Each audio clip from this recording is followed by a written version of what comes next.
Hello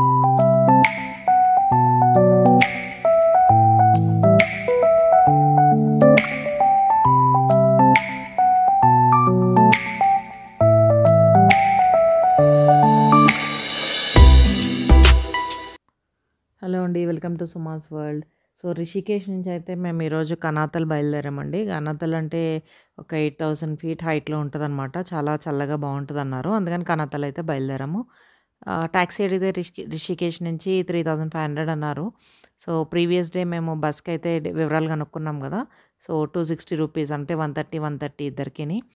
Rishikesh నుంచి అయితే direct bus ఉండదండి కనాతల్. అందుకని చంబా దిగి, చంబా దగ్గర నుంచి మనకి షేరింగ్ ఆటోస్‌లా వస్తాయన్నమాట. అవైతే పిక్ చేసుకొని వెళ్ళొచ్చు.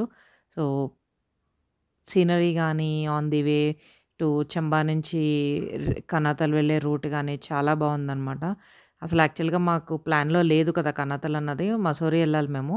కానీ మధ్యలో కనాతల్ చాలా బావుంటదని విని ఇక్కడైతే హాల్ తీసుకుంటున్నామనమాట ఒకరోజు. ప్రస్తుతానికైతే 16 డిగ్రీస్ ఉందండి కనాతల్‌లోను. సో, నైట్ అయ్యేసరికి మాత్రం ఇంకా 2 డిగ్రీస్‌కి పడిపోయింది. చాలా చల్లగా అయితే ఉందనమాట. మధ్యలో మీకు పెద్దగా చూడగలిగే పాయింట్స్ అయితే ఏముండవు. రిషికేష్ నుంచి. అందుకని డైరెక్ట్‌గా కనాతల్ అయితే బస్ గానీ, టాక్సీ గానీ బుక్ చేసుకొని వెళ్ళిపోవచ్చు. వ్యాలీ వ్యూ అనమాట ఇదంతాను. ఈ ఇంక వెళ్ళే దారిలో అయితే పొద్దున బ్రేక్‌ఫాస్ట్ చేయలేదు. కాఫీ తాగేసి అయితే స్టార్ట్ అయ్యాము. అందుకని కొంచెం ఆరెంజెస్ తీసుకున్నామనమాట బస్ స్టాప్‌లోను. సో, ఆరెంజెస్ తింటూ అయితే వెళ్ళాము. మొత్తం ఘాట్ రోడ్ ఉంటదండి. సో, ఇలా ఆరెంజెస్ గానీ, నిమ్మకాయ గానీ, లేకపోతే ఎవరికన్నా పడని వాళ్ళుంటే కొంచెం టాబ్లెట్ వేసుకోవడం గానీ, ఇలాంటియయితే చేయాలి. మేమైతే ఆరెంజెస్ తీసుకున్నామనమాట. సో, ఈ ఆరెంజెస్ వేస్ట్ గానీ, ఏది వేస్ట్ అన్నా గానీ, ఇలా టూరిస్ట్ ప్లేసులకెళ్ళినప్పుడు మన రెస్పాన్సిబిలిటీలో మనం ఉండాలండి. ఎక్కడ పడితే అక్కడ ఇట్లా పాడేయకుండా చక్కగా తీసుకొని డస్ట్‌బిన్‌లోనే వెయ్యాలి. నేనైతే నా వేస్ట్ అంతా ఇట్లా కవర్‌లో కలెక్ట్ చేసుకున్నాను. మళ్ళీ రూమ్‌కి వెళ్ళిపోయాక అక్కడ డస్ట్‌బిన్‌లో అయితే పెడతాను పేస్తాననమాట. చంబా నుంచి కర్ణాటకైతే షేరింగ్ వ్యాన్ కింద ఉంటది కదండీ! ట్రక్ కింద. అందులో అయితే రావడానికి కొంచెం లేట్ అయిందనమాట. ఎందుకంటే ఆ ట్రక్ అంతా ఫుల్ అవ్వాలి. సో, రకరకాల జనాలు ఆళ్ళు ఎక్కుతారు. అందుకని మేమేం చేసామంటే ఒక 200 ఇస్తాం. మమ్మల్ని ఒక్కళ్ళని డ్రాప్ చేసేయమని చెప్పేసి చెప్పామనమాట కనాతల్‌లోను. సో, అట్లనే మమ్మల్ని ఇద్దరిని కలిపి డ్రాప్ చేసేసారనమాట. అక్కడ పీపుల్ అయితే మాత్రం చాలా రెస్పెక్ట్ ఇస్తున్నారండి టూరిస్టులకి. ఇది 180 డిగ్రీస్ అని మేము ఉండబోయే హోటల్ అనమాట. చాలా బావుంది. మనకి హిల్ టాప్‌లో ఉంది యాక్చువల్‌గాను. సో, అందుకని వ్యూ అది కూడా అదిరిపోయిందనమాట. ఆహ్, అదొచ్చి రిసెప్షన్. మనం ఇట్లా కిందకెళ్తే మన రూమ్స్ ఇవన్నీ ఉంటాయండి. ఇవన్నీ కాటేజెస్‌లా ఉంటాయనమాట. చిన్న చిన్న హట్స్ లాగా, హౌసెస్ లాగా ఉంటాయి.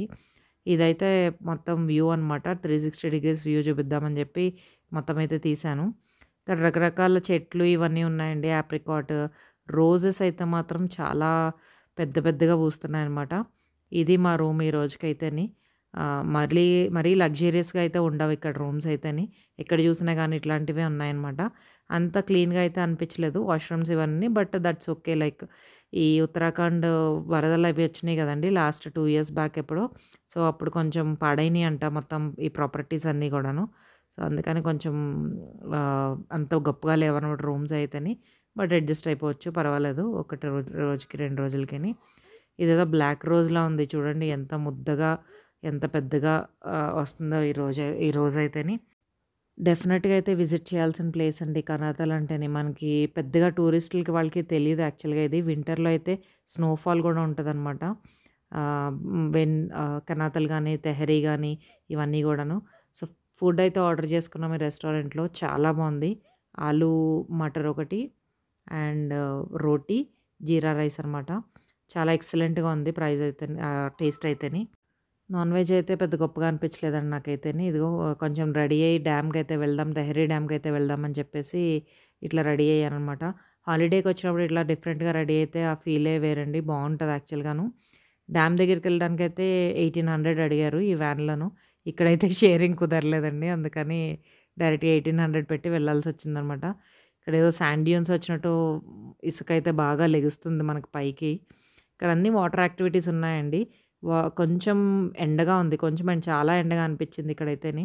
సో, మీరు ఇక్కడికి వెళ్దామనుకుంటే గనక కొంచెం ఎర్లీ మార్నింగ్ 10 లోపు ఫినిష్ చేసుకున్నా, లేకపోతే ఆఫ్టర్ 5 వెళ్ళినా, 5 ఆర్ 6 వెళ్ళినా గానీ బావుంటదనమాట. ఇక్కడ మనకి పారాగ్లైడింగ్ ఉంది, స్పీడ్ బోటింగ్ ఉంది, బనానా రైడ్ ఇవన్నీ గూడా ఉన్నాయన్నమాట. ఈ dam is one of the highest dam అంటండి. లార్జెస్ట్ డ్యామ్ అంటే ఇండియాలోనే. అందుకని చాలామందే వస్తున్నారు టూరిస్టులైతేని. కానీ మస్ట్ విజిట్ ప్లేస్ అండి. ఎవరైనా అయితే కొంచెం అడ్వెంచరస్ యాక్టివిటీస్ మరీ బంగీ జంప్‌లు ఇలాంటివన్నీ చేయలేను అనుకున్న వాళ్ళైతే ఇక్కడికైతే విజిట్ చేయొచ్చనమాట. ప్రైజెస్ కొంచెం ఉన్నాయి బానే. సో, బట్ తప్పదు కదా! ఇట్లా బయటకొచ్చినప్పుడైతే మనం కొంచెం ఎంజాయ్ చేయొచ్చు. ఇక్కడైతే 2 షాప్స్ ఉన్నాయన్నమాట అండి. ఆ షాప్స్‌లో అయితే లస్సీ తీసుకున్నాము. చాలా బాగుంది లస్సీ అయితేని. చల్లగా ఉంది. స్వీట్ లస్సీ అనమాట. సో, ఇట్లా టంబ్లర్స్‌లో పోసైతే ఇస్తున్నారు. కంపల్సరీ గాగుల్స్, హ్యాట్, అంబ్రెల్లా గానీ ఇట్లాంటివన్నీ తీసుకెళ్ళండి. మీరిక్కడికి గనుక వెళ్తుంటే కొంచెం ఎండగానే అనిపిస్తుందనమాట. ఎందుకంటే మరీ డెజర్ట్ ప్లేస్‌లా ఉంది గదా! మనకి. గాలైతే చల్లగా వస్తుంది గానీ, వేడైతే బాగా ఎక్కువగా ఉందనమాట.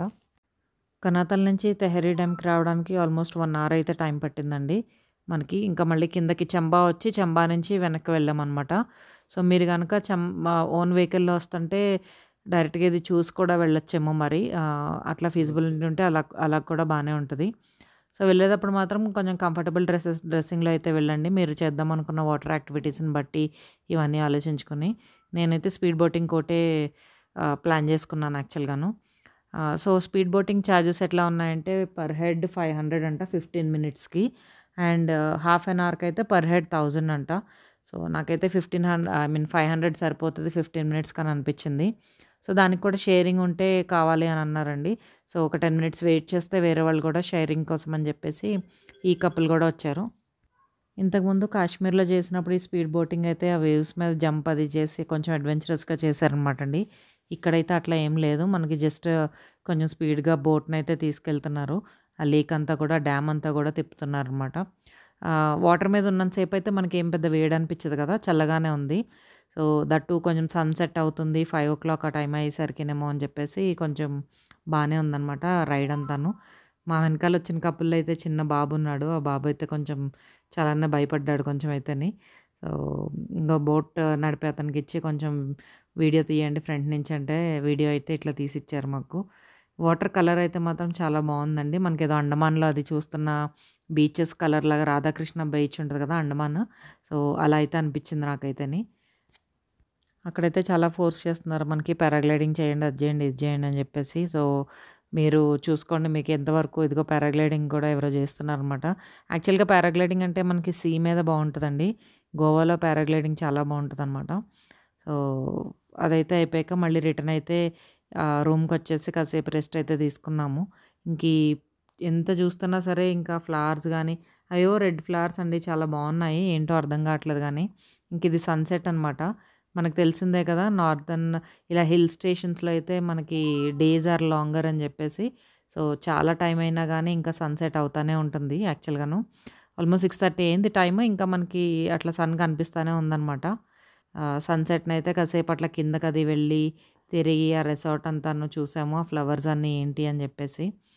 సో, మళ్ళీ కాసేపున్నాక డ్రెసప్ అయ్యి, సరే కొంచెం ఫోటో షూట్స్ అయ్యి తీసుకుందాం, ఫోటోస్ తీసుకుందాం అని జెప్పి, ఇట్లా హోటల్ రిసెప్షన్ దగ్గరికది వచ్చామనమాట.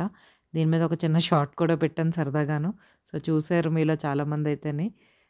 ఇక ఈవినింగ్ వచ్చేసేసరికి ఇట్లా లైట్‌గా ఫ్రెంచ్ ఫ్రైస్ ఎందుకో కొంచెం జంక్ ఫుడ్ తిందామనిపిచ్చి French fries and curd rice order చేసుకున్నామండి. చాలా బావుంది.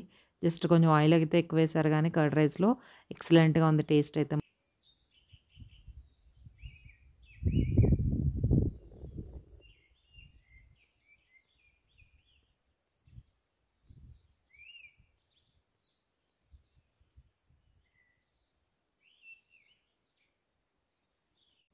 అదండి. దీని ముందు ఫ్రేమ్ అయితే మార్నింగ్ 4:45 కంతా అద్భుతంగా ఉంది. ఆ మూన్ తోటి, ఆ వ్యూ అదంతాను.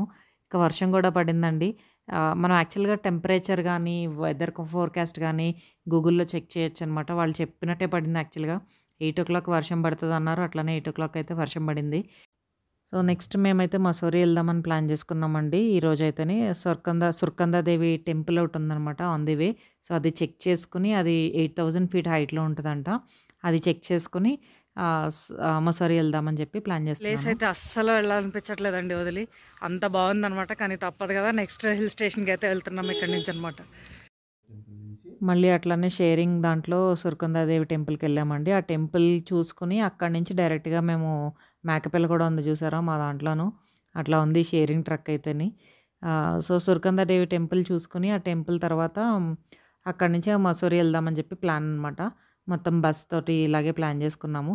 ఇక్కడి నుంచి ఆ సుర్కందాదేవి టెంపుల్‌కి వెళ్ళేదాకా మాత్రం అద్దిరిందండి వ్యూ అయితే మాత్రం. అదెందుకంటే ఇంకొక 2000 ఫీట్ హైట్‌కనమాట. మొత్తం ఘాట్ రోడ్ మళ్ళీని. సో, తెహరీ గాని, కనాతల్ గాని, ధనాల్తి గాని ఈ మూడిట్లో ఏదో ఒక ప్లేస్ అయితే డెఫినెట్‌గా ట్రై చేయండి మీరు ఉత్తరాఖండ్ గనక ట్రిప్ వేస్తుంటేని. ఇక ఈ వీడియోకైతే ఇవన్నమాట సంగతులు. మళ్ళీ నెక్స్ట్ వీడియోలో కలిసి మిగతా వివరాలైతే చెప్తాను. మీకు కనుక ఈ వీడియో నచ్చితే please like, share and subscribe అండి. Stay tuned to Suma's world. మళ్ళీ కలుసుకునే వరకు సెలవు మరి. Bye bye.